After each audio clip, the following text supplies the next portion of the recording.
अल्हम्दुलिल्लाहि वहदा वस्सलातु वस्सलामु अला मन ला नबिय्य बअदा अम्मा बाद फ़इन्ना खैरल हदीस किताबुल्लाह व खैरल हदी हदी मुहम्मदिन सल्लल्लाहु अलैहि वसल्लम व शर्रल उमूरि मुहदसातुहा व कुल्लु मुहदसतिन बिदअ व कुल्लु बिदअतिन ज़लाला व कुल्लु ज़लालतिन फिन्नार फ़अऊज़ु बिल्लाहि मिनश शैतानिर रजीम या अय्युहल्लज़ीना आमनू उद्खुलू फ़ी सिल्मि काफ़्फ़ा वला तत्तबिऊ खुतवतिश शैतान।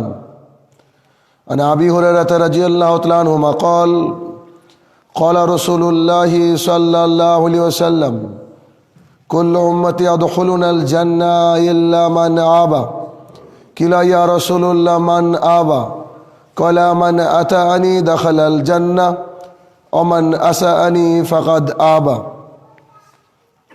सम्मानित उपस्थिति,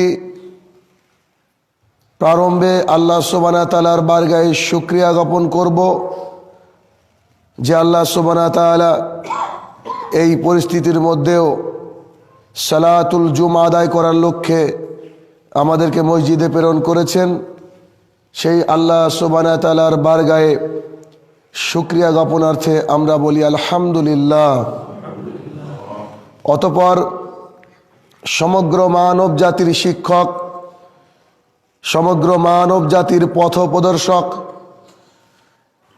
মুহাম্মদুর রাসূলুল্লাহ সাল্লাল্লাহু আলাইহি সাল্লামের উপর শত কোটি সালাত ও সালাম বর্ষিত হোক, আমরা বলি আল্লাহুম্মা আমিন। আজকে 2021 সালের 1 জানুয়ারি, আজকের দিনের জুমার খুতবার বিষয় বিজাতীয় সংস্কৃতি। উক্ত বিষয়ে তথ্য এবং তত্ত্ববহুল আলোচনা করার চেষ্টা করব ইনশাআল্লাহুল আজিজ। আমাদের সমাজটা এখনো শিরকের মধ্যে নিমজ্জিত, জাহালাতের মধ্যে নিমজ্জিত। তার প্রধান দায়ী হচ্ছে আমাদের সমাজের ইমাম সাহেবরা। কেননা মুহাম্মদ সাল্লাল্লাহু আলাইহি ওয়াসাল্লামের বৈশিষ্ট্য ছিল, যখন তিনি খুতবা দিতেন, চলমান কোনো টপিক, বর্তমানে কোনো ক্রাইসিস, এইসব বিষয় নিয়ে কথা বলতে হবে, এটা জরুরি। যদি গতানুগতিক শুধুমাত্র বই দেখে আরবি পড়ে খুতবা দেওয়া হয়, তাহলে জনগণ পরিবর্তন হবে না, একটা জাতি পরিবর্তন হবে না, একটা দেশ শুধরাবে না। এই জন্য সামনে যে বিষয়গুলো আসে সেই সব বিষয়গুলোকে নিয়ে আমাদেরকে কথা বলা জরুরি। আর সেটার সবচেয়ে বড় অন্যতম সুন্দর প্ল্যাটফর্ম হচ্ছে জুমার খুতবা। কেননা যে লোক ফজরে আসে না বা যে লোক 5 ওয়াক্তে সালাত আদায় করতে আসে না, তারা কিন্তু জুমার দিনে সালাত আদায় করতে আসে। আল্লাহ সুবহানাহু ওয়া তাআলা কোরআনুল কারীমের মধ্যে বলছেন, মা আতাকুমুর রাসূলু ফাকুযু ওয়া মা নাহাকুম আনহু ফান্তাহু। মুহাম্মদ সাল্লাল্লাহু আলাইহি সাল্লাম তোমাদেরকে যা দিয়েছে তা তোমরা গ্রহণ করো। মুহাম্মদ সাল্লাল্লাহু আলাইহি সাল্লাম তোমাদেরকে যা থেকে নিষেধ করেছেন তার থেকে দূরে থাকো। সূরা হাসরের 7 নম্বর আয়াতে আল্লাহ বললেন যে মুহাম্মদ সাল্লাল্লাহু আলাইহি সাল্লাম তোমাদেরকে কি দিয়েছে তা নাও, মুহাম্মদ সাল্লাল্লাহু আলাইহি সাল্লাম তোমাদেরকে কি থেকে নিষেধ করেছে তার থেকে দূরে থাকো। এখন প্রশ্ন হলো যে মুহাম্মদ সাল্লাল্লাহু আলাইহি সাল্লামকে আল্লাহ যে দায়িত্ব দিয়েছিলেন তিনি কি পালন করেছেন? আমাদের উত্তর হবে জি, তিনি পূর্ণাঙ্গ পালন করেছেন। দলিল, মুহাম্মদ সাল্লাল্লাহু আলাইহি সাল্লাম যখন জীবনের শেষ খুতবা দিচ্ছিলেন, বিদায় হজ, তারপরে তিনি মারা গিয়েছিলেন, হজ আর করতে পারেননি।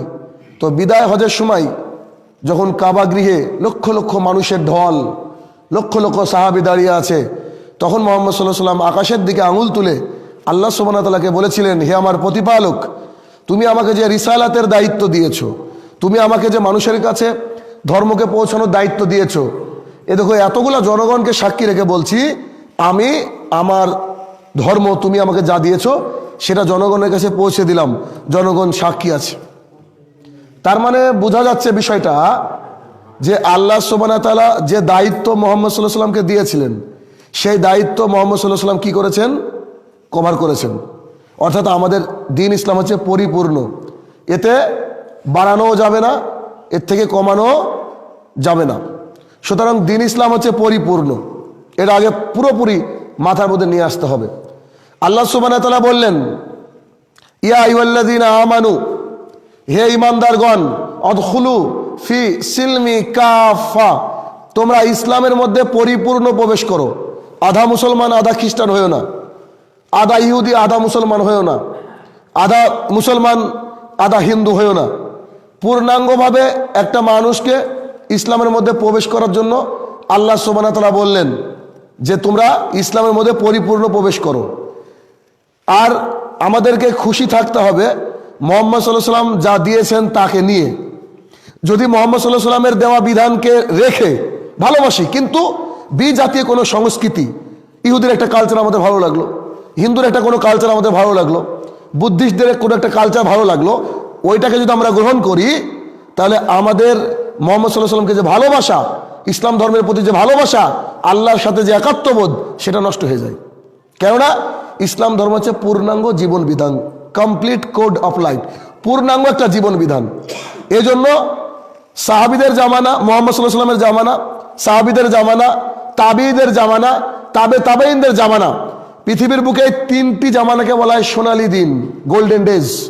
এই সোনালী দিনের মানুষগুলা কি করেছেন, আমাদেরকে তাই করতে হবে।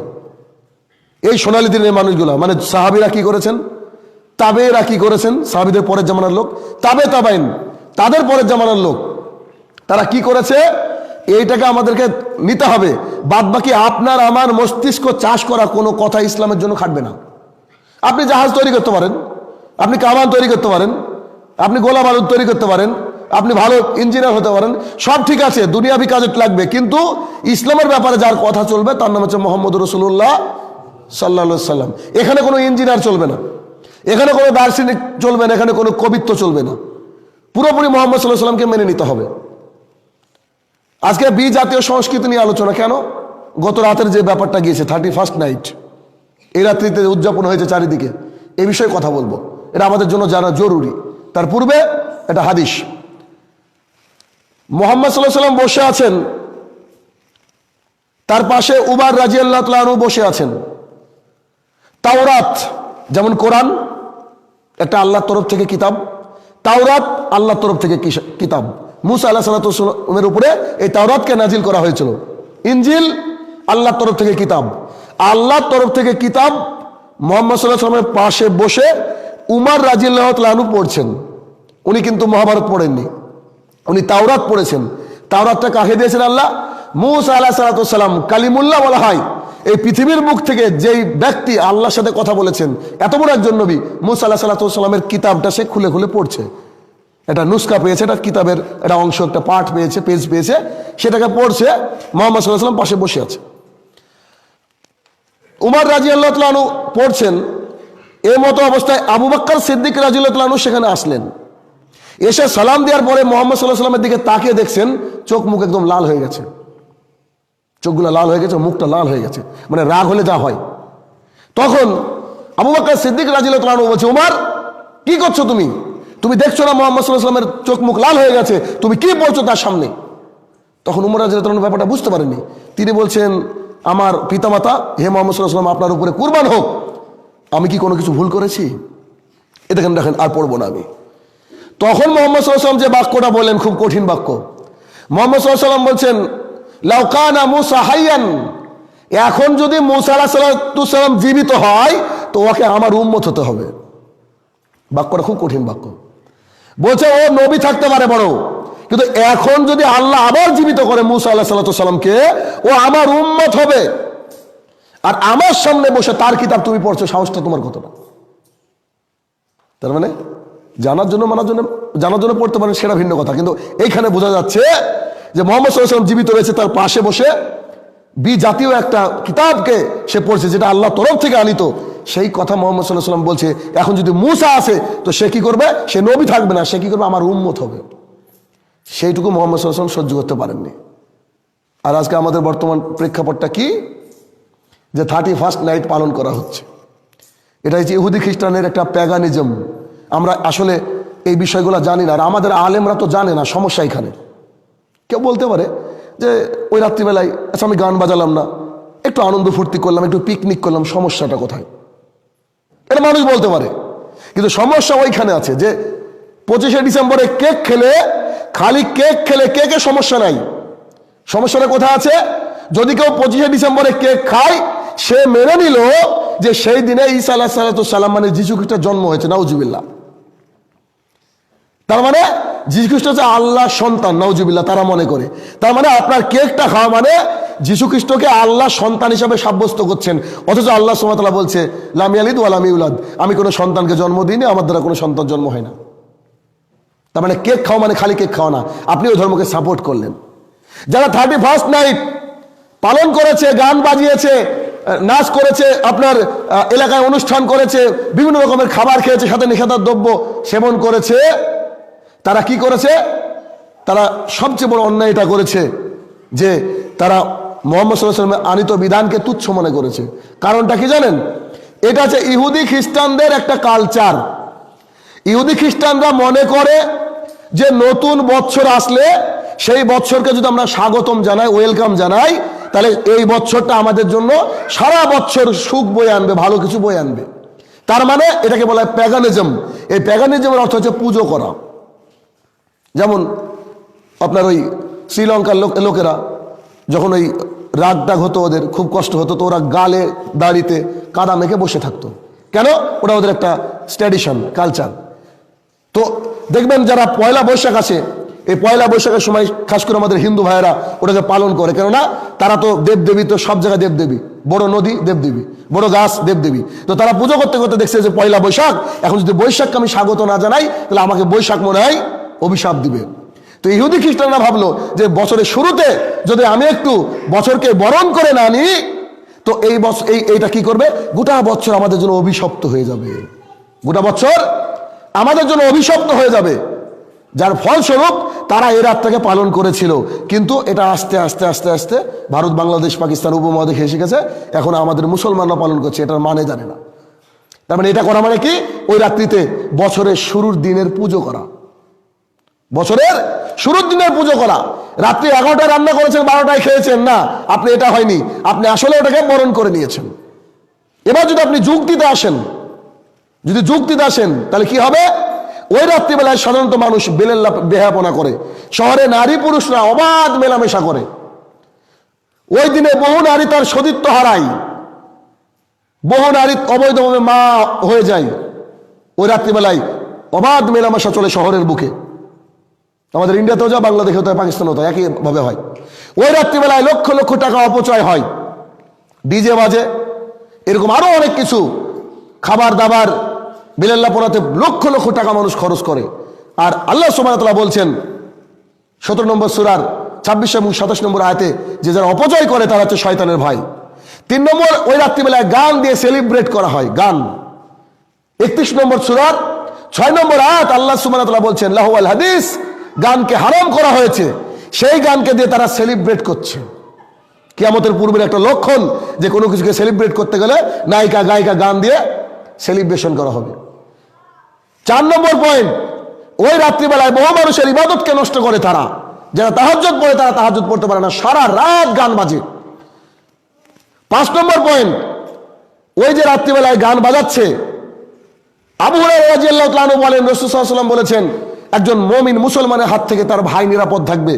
একটা ইহুদির বাড়ি যদি হয় আপনার হাত থেকে নিরাপদ থাকবে, একটা খ্রিস্টানের বাড়ি হলে আপনার হাত থেকে নিরাপদ থাকবে। মানে ছাত্রা মুসলমান হচ্ছে ওই যার হাত থেকে সমগ্র জাতি নিরাপদ।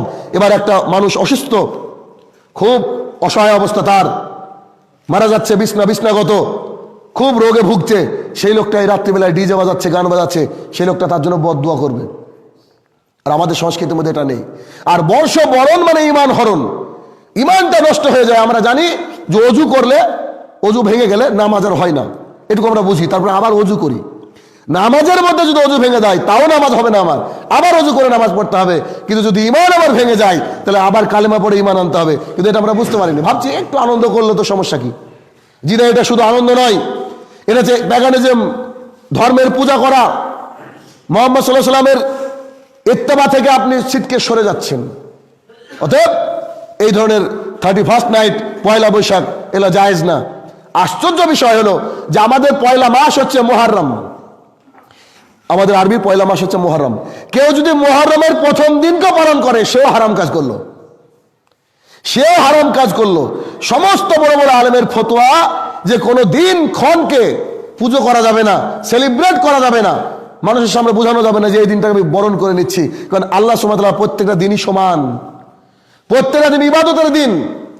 আপনাকে যদি আমি 50টা ভালো ভালো পাথর দিই, এক একটা পাথরের দাম অনেক বেশি, লক্ষ লক্ষ টাকা, 50টা পাথরের মধ্যে আপনার কাছ থেকে যদি 5টা পাথর হারিয়ে যায়, আপনি দুঃখ করবেন নিশ্চয়ই। আপনি ভাববেন, হাই আমার 50টা পাথর ছিল, 45টা হয়ে গেল, না জানি এগুলোকে আমি কিভাবে সংরক্ষণ করে রাখবো। কিন্তু মানুষ আমরা এত বোকা যে আমাদের একটা বছর আমাদের কাছ থেকে চলে গেল, কত পাপ করলাম, কত অন্যায় করলাম। আমাকে আল্লাহ যদি 60 বছর হায়াত দিয়ে থাকে, তাহলে আমার জীবন থেকে এই দিনটা চলে গেল, একটা বছর চলে গেল, 59 বছর হয়ে গেল, বা 50 বছর হায়াত দিলে 49 বছর হয়ে গেল।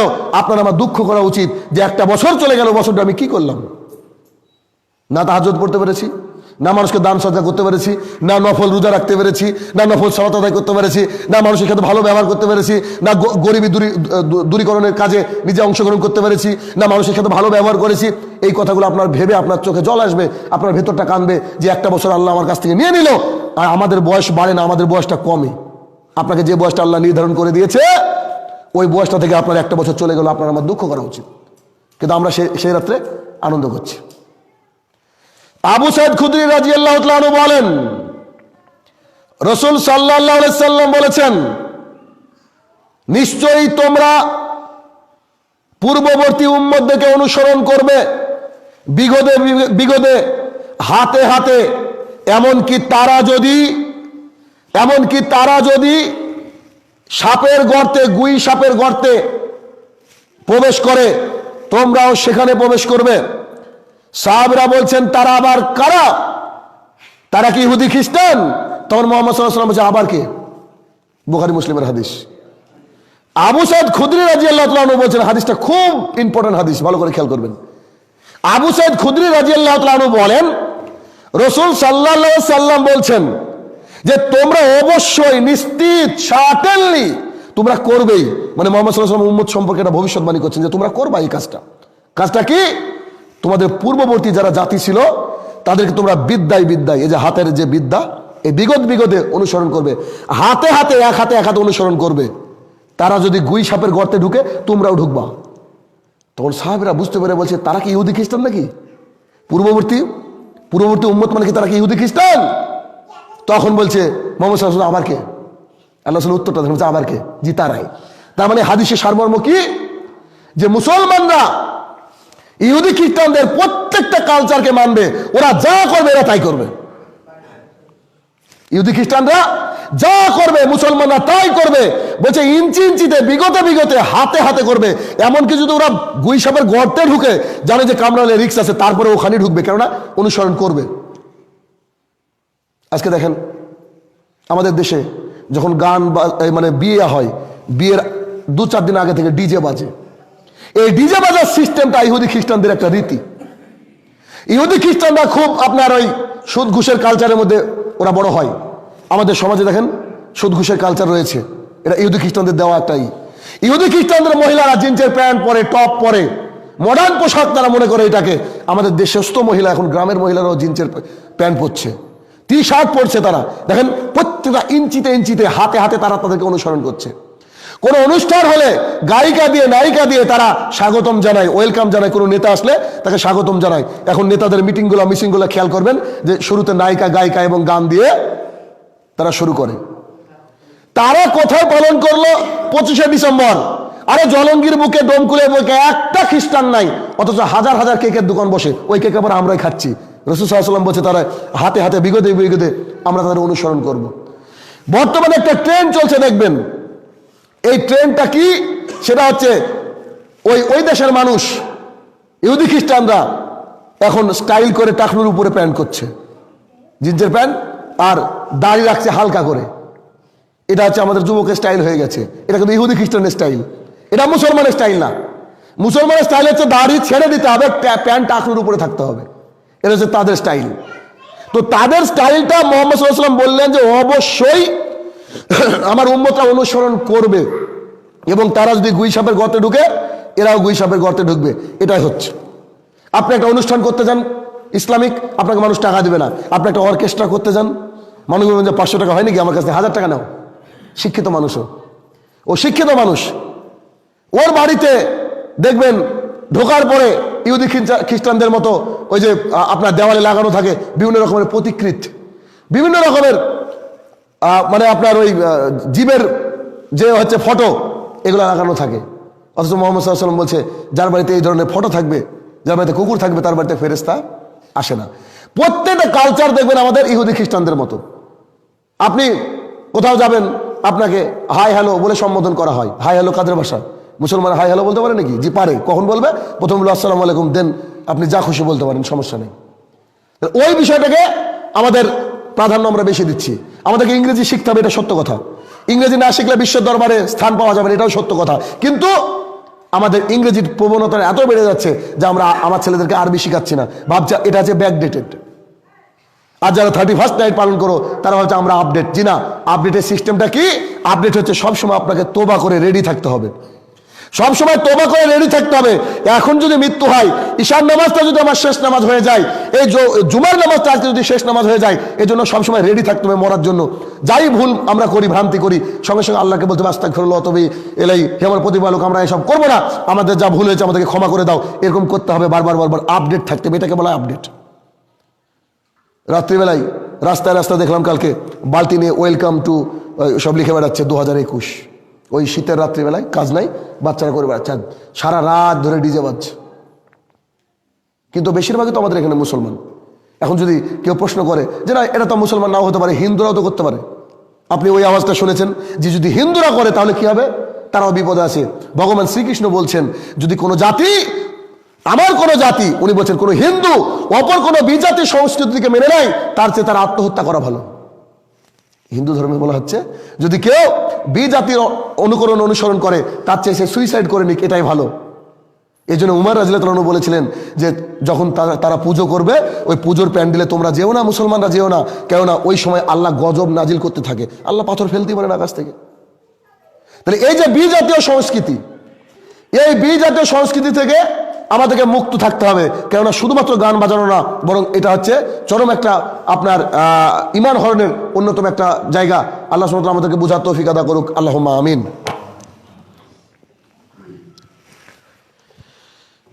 আলহামদুলিল্লাহ ওয়াহদা, আসসালাতু ওয়াসসালামু আলা মান লা নাবিয়্যা বাদা, আম্মা বাদ। আলোচনা হচ্ছিল বিজাতীয় সংস্কৃতি। রাসূল সাল্লাল্লাহু আলাইহি ওয়াসাল্লাম বললেন যে ওই ব্যক্তি পূর্ণাঙ্গ মুমিন হতে পারবে না যে ব্যক্তি আমাকে, তার সন্তান, তার মা বাবা, তার ব্যাংক ব্যালেন্স, তার আত্মীয় পরিজন, তার সম্পত্তি সব থেকে বেশি ভালো না বাসতে পারলো। তার মানে মুহাম্মদ সাল্লাল্লাহু আলাইহি ওয়াসাল্লামকে ভালোবাসতে হবে সবার আগে, তারপরে মা বাবা, ভাই বোন, সন্তান সম্পত্তি যা রয়েছে তাই। তাহলে শুরুতে দেখে ভালোবাসতে হবে, তার নাম হচ্ছে মুহাম্মদ সাল্লাল্লাহু আলাইহি ওয়াসাল্লাম। এটা জরুরি। সেই মুহাম্মদ সাল্লাল্লাহু আলাইহি ওয়াসাল্লামের আনিত বিধান হচ্ছে দ্বীন ইসলাম, তার মধ্যে ঘাটতি নাই, তিনি বলে দিয়েছেন। এবার তারপরে যদি কোনো ব্যক্তি অন্য জাতির অনুকরণ করে তাহলে কি হবে? রাসূল সাল্লাল্লাহু আলাইহি ওয়াসাল্লাম বলছেন যে কোনো ব্যক্তি যদি বিজাতি কোনো সংস্কৃতিকে অনুসরণ করে ফাহুয়া মিনহুম, তারা তাদের দলের, তারা তাদের দলের। বলছে যারা কোনো জাতির কোনো কিছুকে ভালো লাগলো, কারো কাছ থেকে একটু একটু নিল, বিয়েতে সানাই বাজা হিন্দুদের কাছ থেকে নিয়েছে মানুষ, বিয়েতে হচ্ছে আপনার ওই পানসিন্নি কি কি সব দেয় হিন্দুদের কাছ থেকে নিয়েছে, বিয়েতে সুন্দর করে একটা স্টেজ করে মেয়েকে বসিয়ে রাখতে হবে ইহুদির কালচার, খ্রিস্টানদের কালচার, ওখান থেকে নিয়েছে। সব ধর্ম থেকে একটু একটু করে নিয়ে একটা জগা খিচুড়ি ধর্ম বানিয়ে ফেলেছে। রাসূল সাল্লাল্লাহু আলাইহি ওয়াসাল্লাম এটার উপরে লানত করেছেন। উনি বলছেন মান তাসাব্বা বিগাইরি কওমিন, কোন ব্যক্তি যদি অন্য কোন জাতির কোনো কিছুকে অনুসরণ করে ফাহুয়া মিনহুম, ওরা ওদের দলের। তার মানে এই হাদিসের আলোকে বলা যায় যারা 31st নাইট পালন করেছে গত রাত্রে, তারা কেউ মুসলমান নয়, তারা কেউ মুসলমান নয়। রাসূল সাল্লাল্লাহু আলাইহি ওয়াসাল্লামের হাদিস থেকে প্রমাণিত, দে আর অল খ্রিস্টান, তারা সবাই খ্রিস্টান, কেউ মুসলমান না। কারণ তারা প্যাগানিজমের উপরে বিশ্বাস করে, তারা এটাকে পুজো করে, এই দিনটাকে তারা পুজো করে। আলেমদের 3টি মত যদিও রয়েছে, তবে বেশিরভাগ আলেমরা বলেছে যে কোনো রকমের কোনো কেউ যদি ওই প্রথম আরবি মাসের ইবাদত শুরু করে বা প্রথম আরবি করে, সেটা জায়েজ নয়। একজনকে দেখা গেল লিখছে যে অভিশপ্ত বছর 2020। ফেসবুকে দেখলাম একজন লিখেছে অভিশপ্ত বছর 2020, অথচ মোহাম্মদ সাল্লাল্লাহু আলাইহি ওয়াসাল্লাম বলছে খবরদার তোমরা সময়কে গালি দিও না, দিনকে গালি দিও না। আচ্ছা, সময়ের কোনো ক্ষমতা আছে নাকি? করোনা ভাইরাস সময় পাঠিয়েছে নাকি? সময় পাঠিয়েছে আল্লাহ সুবহানাহু ওয়া তাআলা। আল্লাহ সুবহানাহু ওয়া তাআলা করোনা ভাইরাস পাঠিয়েছেন। আল্লাহ হচ্ছে আরো বেশি ভাইরাস পাঠাবেন তো, কিছু করার নেই আমাদের যে কালচার, গত রাত্রে যে পরিমাণ অপচয় হয়েছে, যে পরিমাণ বিজাতীয় কালচার আমরা করেছি, যারা করেছে, তাহলে এর চেয়ে তো আরো বড় বড় ভাইরাস আসার কথা, এটা জরুরি তো। কারণ মুহাম্মদ সাল্লাল্লাহু আলাইহি ওয়াসাল্লাম বলছে আমার উম্মত একদিন পুজো করবে, তার আগে পর্যন্ত কিয়ামত হবে না। দেখেন পুজো শুরু হয়েছে তো। এটা হচ্ছে জানুয়ারির এই 2021 সালের জানুয়ারি মাসের প্রথম দিনের পুজো, প্রথম দিনের প্রথম প্রহরের পুজো। তাই তারা রাত্রি জেগেছিল। যেই 12টা দেখবেন হই উল্লাস শুরু করে দিয়েছে, পিকনিকের খাবার শুরু করে দিয়েছে, মানে ওরাকে পুজো দিয়ে শুরু করলো। এবং ওরা এটাকেও বলতে চাইছে যে এই দিনটা যেন আমাদের ভালো যায়, আর এই দিনটা যদি আমাদের ভালো যায় সারা বছর ভালো যাবে। কত বড় পাগল বলেন দেখি। গত বছর যারা বলেছিল হ্যাপি নিউ ইয়ার, আল্লাহ দিয়েছে আমফান, আল্লাহ দিয়েছে করোনা, আল্লাহ দিয়েছে কৃষক হত্যা, আল্লাহ দিয়েছে এমন একটা প্রধানমন্ত্রী যে সব বিক্রি করে দিয়েছে। তাহলে এখানে বুঝতে হবে বিষয়টা যে হ্যাপি নিউ ইয়ার বলেছিল তারা, ওই হ্যাপি নিউ ইয়ার বদলতে আল্লাহ করোনা দিয়ে দিয়েছে। তাহলে এবার যদি আবার হ্যাপি নিউ ইয়ার বলা হয়, আল্লাহ জানে এবার কোভিড-20 আসবে, তারপরে হচ্ছে 30 আসবে, এগুলো আসতেই থাকবে। আপনার ওই রাত্রেবেলায় যদি সময় থাকতো আপনি আল্লাহর কাছে বলতে পারেন, শুধু ওই রাত্রি নয়, সব রাত্রে বলতে পারেন, হে আল্লাহ, এই যে জীবনের দিনগুলো পাড়িয়ে গেল, কিছুই করতে পারলাম না তোমার জন্য, আমার জন্য, নিজের জন্য কিছুই সংরক্ষণ করতে পারলাম না। আমার জন্য জরুরি ছিল ইবাদত করা, আমার জন্য জরুরি ছিল অসহায়কে সাহায্য করা, আমার জন্য জরুরি ছিল প্রতিদিন কিছু না কিছু দান করা। আল্লাহ, আমি কিছু করতে পারিনি। সামনে যে দিনগুলো আসছে ওই দিনগুলো আমার জন্য সুদিন করো, সামনে যেন আমি মানুষকে হেল্প করতে পারি, সামনে আমি যেন ইবাদত বেশি বেশি করতে পারি। এটা আমাদের বলা উচিত ছিল, কিন্তু আমরা সময় নেই তো, এত ডিজে, এত গান, এত বাজনা, তাহলে মানুষ কখন সময় পাবে? অতএব এই ধরনের বিজাতীয় সংস্কৃতি যারা করবে ফাহুয়া মিনহুম, তারা হচ্ছে তাদের দলের। সুতরাং এই ধরনের বিজাতীয় যত রকমের সংস্কৃতি রয়েছে ওইসব সংস্কৃতি থেকে দূরে থাকতে হবে। কারণ আমাদেরকে চলতে হবে সাহাবীদের জীবন দেখে, আমাদেরকে চলতে হবে সাহাবীদের জীবন দেখে। সাহাবীরা মুহাম্মদ সাল্লাল্লাহু আলাইহি ওয়াসাল্লামকে কি করে অনুসরণ করতো সেটা দেখতে হবে। এখানে একটা হাদিস আপনাকে উল্লেখ করি। সম্ভবত ইবনে মাসউদ রাদিয়াল্লাহু তাআলা আনহু একবার উমরা করতে গেলেন মক্কায়। উমরা করতে যেতে গিয়ে তিনি এক জায়গায় একটু বাথরুম সারলেন, পেশাব করলেন, ইস্তেঞ্জা যেটাকে আরবিতে বলা হয়, ইস্তেঞ্জা সেরে এসে একটা জায়গায় বিশ্রাম নিলেন, উমরা করে চলে আসলেন। পরবর্তী বছর বা পরবর্তী সময় তিনি আবার উমরা করতে গেলেন। তো তার একটা তো গ্রুপ থাকে, কাফেলা থাকে। তো তিনি ওই যে জায়গায় পেশাব করেছিলেন ওখানে পেশাব করলেন, আর যেখানে বিশ্রাম করেছেন ওখানে বিশ্রাম করলেন। সাথে থাকা সাহাবী বলছেন যে ঘটনা কি? আপনাকে গতবারও দেখলাম যে ওইখানে আপনি বাথরুম করলেন, এখানে বিশ্রাম করলেন, এবারও তাই করলেন, ব্যাপারটা কি? তো ইবনে মাসউদ রাদিয়াল্লাহু তাআলা আনহু বলছেন যে আমি মুহাম্মদ সাল্লাল্লাহু আলাইহি ওয়াসাল্লামের সঙ্গে একবার উমরাতে এসেছিলাম, আমি দেখেছিলাম তিনি ওইখানে বাথরুম করেছিলেন আর এখানে বিশ্রাম করেছিলেন। দেখেন, এটা হচ্ছে মুহাম্মদ সাল্লাল্লাহু আলাইহি ওয়াসাল্লামকে ভালোবাসা, এইটা হচ্ছে মুহাম্মদ সাল্লাল্লাহু আলাইহি ওয়াসাল্লামকে ভালোবাসা। ইবনে উমর রাদিয়াল্লাহু তাআলা আনহু বলেন যে আমি একদিন যাচ্ছি রাস্তা দিয়ে, একটা লোক উটকে শুইয়ে জবাই করছে। তো তিনি দাঁড়িয়ে গিয়ে বললেন যে আল্লাহর কসম করে বলছে আবুল কাসেম, আবুল কাসেম মানে মুহাম্মদ সাল্লাল্লাহু আলাইহি ওয়াসাল্লাম, আবুল কাসেম কে আমি দেখেছি উটকে দাঁড়িয়ে জবাই করতে, দাঁড়িয়ে নহর করতে। উটকে শুয়ে ফেলে জবাই করা যায় না, দাঁড়িয়ে নহর করতে, এভাবে ছুরি মারতে হয়, দাঁড়িয়ে নহর করতে। দেখেন কিভাবে ভালোবাসাটা মুহাম্মদ সাল্লাল্লাহু আলাইহি ওয়াসাল্লাম। আবু হুরায়রা রাদিয়াল্লাহু তাআলা আনহু বলেন রাসূল সাল্লাল্লাহু আলাইহি ওয়াসাল্লামের সঙ্গে আমরা একদিন সালাত আদায় করছিলাম। প্রায় মানুষের পায়ে জুতো ছিল, আমাদের স্যান্ডেল পরে সালাত আদায় করা জায়েজ, জুতো পরে সালাত আদায় করা জায়েজ, যদি না পাকি না থাকে। এই শীতের সময় আপনি পড়তে পারেন, বাড়িতে সালাত আদায় করতে পারেন, জুতো পায়ে দিয়ে সালাত আদায় করাও সুন্নাত। যেমন বৃষ্টির দিনে বাড়িতে সালাত আদায় করা সুন্নাত, তেমন তাই। এখন এই ফতোয়া বা এই কথা শুনে মানুষ জুতো পরে সালাত আদায় নির্দেশ দিল। আপনার তো ঘরের মধ্যে ভালো স্যান্ডেল থাকেই, আপনার যদি কোনো কিছু না থাকে, এটা যদি ফ্লোরটা যদি ঠান্ডা হয় আপনি পড়তেই পারেন, কোনো আপত্তি নেই। সৌদি আরবে এখনো মাঝে মাঝে পরে, কেন? সুন্নাতকে জীবিত রাখার জন্য।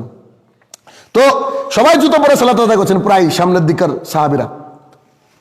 তো এক পর্যায়ে মুহাম্মদ সাল্লাল্লাহু আলাইহি ওয়াসাল্লাম নামাজের মধ্যে জুতো খুলে রাখলেন সাইডে। সালাম ফিরানোর পরে মুহাম্মদ সাল্লাল্লাহু আলাইহি ওয়াসাল্লাম দেখলেন যে সবারই জুতো খোলা। তো এটা দেখার পরে মুহাম্মদ সাল্লাল্লাহু আলাইহি ওয়াসাল্লাম বলছে যে কি ব্যাপার, তোমরা জুতো খুলেছে কেন?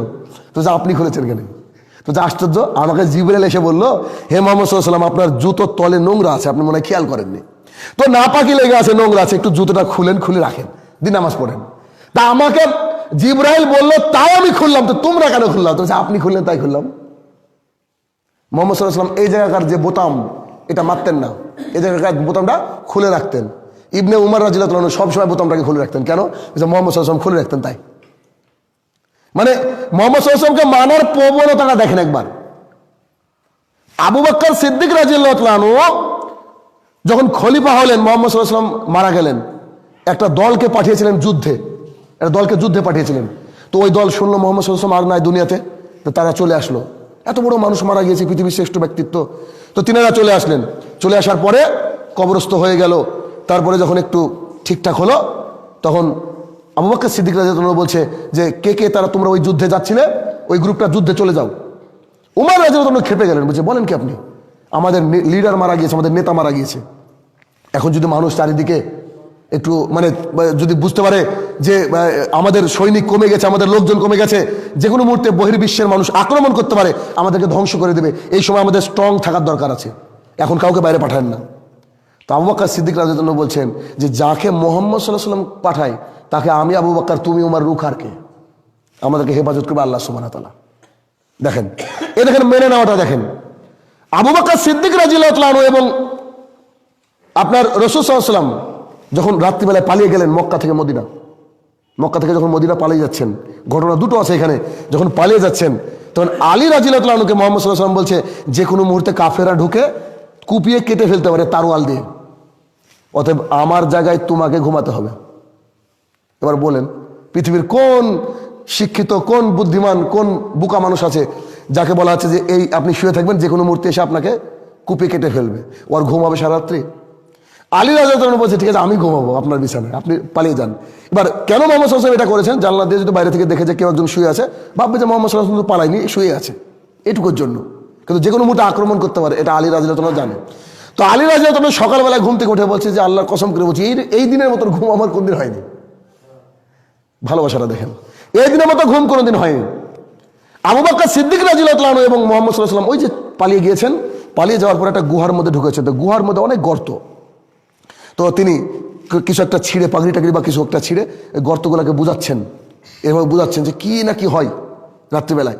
তখন ওই উতবা সাইবা ওদের গ্রুপটা, আবু জাহেলের গ্রুপটা খুঁজতে খুঁজতে খুঁজতে একেবারে পাহাড়ের উপরে চলে গেছে। ওরা যদি খালি পায়ের দিকে দেখে তো দেখতে হবে যে গুহায় মুহাম্মদ সাল্লাল্লাহু আলাইহি ওয়াসাল্লাম এবং আবু বকর। তখন আবু বকর সিদ্দিক রাদিয়াল্লাহু আনহু বলছে যে আমার জন্য তো কষ্ট হচ্ছে না, আমার জন্য সমস্যা নাই, আমি ভাবছি যে যদি বাইসাল দেখে ফেলে, আপনাকে যদি মেরে ফেলে, তাহলে দিন ইসলামের অবস্থা খারাপ হয়ে যাবে, তখন কি করব? তখন মুহাম্মদ সাল্লাল্লাহু আলাইহি ওয়াসাল্লাম বলেছে যে আবু বকর এখানে আমি, তুমি আর আল্লাহ আছি। তার মানে বুঝেন না যে সব জায়গায় আল্লাহ আছে, আল্লাহর ক্ষমতার কথা বলা হয়েছে যে আমি, তুমি আর আল্লাহ সুবহানাহু ওয়া তাআলা আছি, এখানে খালি আমরা দুজন নাই। আবু বকর সিদ্দিক রাদিয়াল্লাহু আনহু বলছে যে আমি নিশ্চিত হয়ে গেলাম, এর চেয়ে নিশ্চিত পৃথিবীতে আর কোনদিন হয়নি আমি। দেখেন মেনে নেওয়াটা কাকে বলে, এইটা হচ্ছে মেনে নেওয়া। খাইবারের যুদ্ধ হয়েছে, যুদ্ধের পরে একটা পিকনিক চলছে, পিকনিক, গৃহপালিত গাধার গোস্ত রান্না হয়ে গেছে, একদম রেডি। সাহাবীরা তো গোস্ত খেতেই পেতেন না, গরিব মানুষ ছিলেন, আর যা ছিল সব দান করে দিতেন। আয়েশা রাদিয়াল্লাহু আনহা এই জন্য বলছেন যে আমার পালকি আমাকে নিয়ে চলে গেছে, ওরা বুঝতে পারেনি যে আমি পালকির মধ্যে নাই। আমরা তখন তো খাবার দাবার এত কম পেতাম যে পাতলা হয়ে থাকতাম আমরা, আর আমরা তো বাঁচার জন্য খাই, মানে খাওয়ার জন্য বাঁচি আর কি, উচিত হচ্ছে বাঁচার জন্য খাওয়া। তো ওই জামানার সময় সাহাবীরা খেতে পেতেন না, তো একটু আজকে গাধার গোস্ত রান্না হচ্ছে, একদম তসলা তসলা গাধার গোস্ত, সেন্ট বেরোচ্ছে, কিছুক্ষণ পরে নামাবে, খাওয়া হবে। তখন একজন ব্যক্তি মুহাম্মদ সাল্লাল্লাহু আলাইহি ওয়াসাল্লামের তাবু থেকে বেরিয়ে বলছে এই শোনো, আল্লাহ কোরআনের আয়াত নাজিল করেছে গৃহপালিত গাধার গোস্ত খাওয়া হারাম। পৃথিবীর শিক্ষিত মানুষ যদি হতো তো বলতে চলে যে কাজ করি, পরামর্শ করি মুহাম্মদ সাল্লাল্লাহু আলাইহি ওয়াসাল্লামের সাথে যে আজকের মতো খাওয়া হোক, পরে যা হয় হবে, কিন্তু রান্না তো হয়ে গেছে রেডি। সাহাবীরা সঙ্গে সঙ্গে পাতিল সহ ফেলে দিলেন, আমাদের দরকার নেই। এখান থেকে মেনে নাও কাকে বলে। আবু তালহা রাদিয়াল্লাহু আনহুর বাড়িতে মদের আসর জমেছে, মদের আসর, সাহাবীদেরকে মদ ঢেলে ঢেলে দিচ্ছেন আনাস রাদিয়াল্লাহু আনহু, ঢেলে ঢেলে দিচ্ছেন সব বিদেশি বিদেশি মদ, একবার কলসি কলসি মদ রেডি। তখন মদের আয়াত নাজিল হয়নি। ওই মুহূর্তে মুহাম্মদ সাল্লাল্লাহু আলাইহি ওয়াসাল্লামের কাছে ওহী আসলো যে মদকে হারাম ঘোষণা করা হলো, একবারে পুরোপুরি হারাম। তখন একজন সাহাবী মদিনার অলিতে গলিতে বলে বেড়াচ্ছে, আবুল কাসেম বলল মুহাম্মদ সাল্লাল্লাহু আলাইহি ওয়াসাল্লাম বলল মদ হারাম, তো আমাকে আনাস রাদিয়াল্লাহু আনহু বলছে যে আমাকে আবু তালহা বললো যে ভাঙো, এবার শুরু করো। তো সাহাবীদের হাতে গ্লাস ছিল, কারোর মুখে ছিল, সব ফেলে দিল এবং বলছে আমি এত মদের জার, ওই বোতলগুলা, ওই কলসিগুলা ওকে ভাঙতে লাগলাম। তো মদিনার গলিতে যেন স্রোত বয়ে চলছিল মদের। ওরা তো শৌখিন মানুষ, ওরা সৌদি আরবের লোক বাড়িতে বাঘ পুষে, ওদের হিসাবই আলাদা। এর আগের যে সৌদির বাদশা ছিল, তার মেয়েকে বিয়েতে দিয়েছে সোনার বাথরুম, সোনার পায়খানা। ওরা তো অন্য ক্যাটাগরির মানুষ, ওরা তো চিরকাল শৌখিন। এত মদ দেখেছিল, বলছে আমি এত মদ ভেঙে ফেললাম যে মদগুলা চলে গেল। আনাস রাদিয়াল্লাহু আনহু বলছে যে কোনো সাহাবীকে দেখলাম না যে ওই কথা শোনার পরে একটা ঢোক গিলেছে ভিতরে। এটা নাম হচ্ছে মেনে নেওয়া। মুহাম্মদ সাল্লাল্লাহু আলাইহি ওয়াসাল্লাম প্রায় 17 মাস ধরে সালাত আদায় করলেন বাইতুল মুকাদ্দাসের দিকে মুখ করে, জেরুজালেমের দিকে মুখ করে। আর মক্কা থেকে চলে গেছেন, মনটা খুব খারাপ, শুধু মাঝে মাঝে আকাশের দিকে তাকায় আর আল্লাহকে বলার চেষ্টা করে, মানে মনের মধ্যে বলে যে আল্লাহ গো, আমি মক্কা থেকে তো আমাকে তাড়িয়েছো, আমার মুখটা যদি মক্কার দিকে হতো, ওই কাবার দিকে ঘুরে যদি আমি নামাজটা পড়তে পারতাম তো আমার শান্তি হতো। প্রায় 17 মাস বা 17.5 সময় মুহাম্মদ সাল্লাল্লাহু আলাইহি ওয়াসাল্লাম এই আল্লাহর কাছে দোয়া করতেন।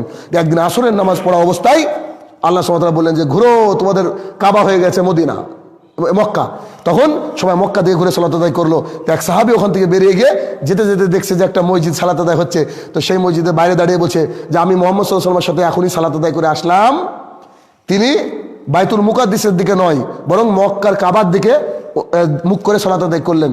তো ওই সাহাবী বলছে আমরা দেখলাম ওরা রুকুতে ছিল, রুকু থাকা অবস্থায় ঘুরে পড়লো। দেখেন, মেনে নাও, এটাকে বলা হয় মেনে নাও।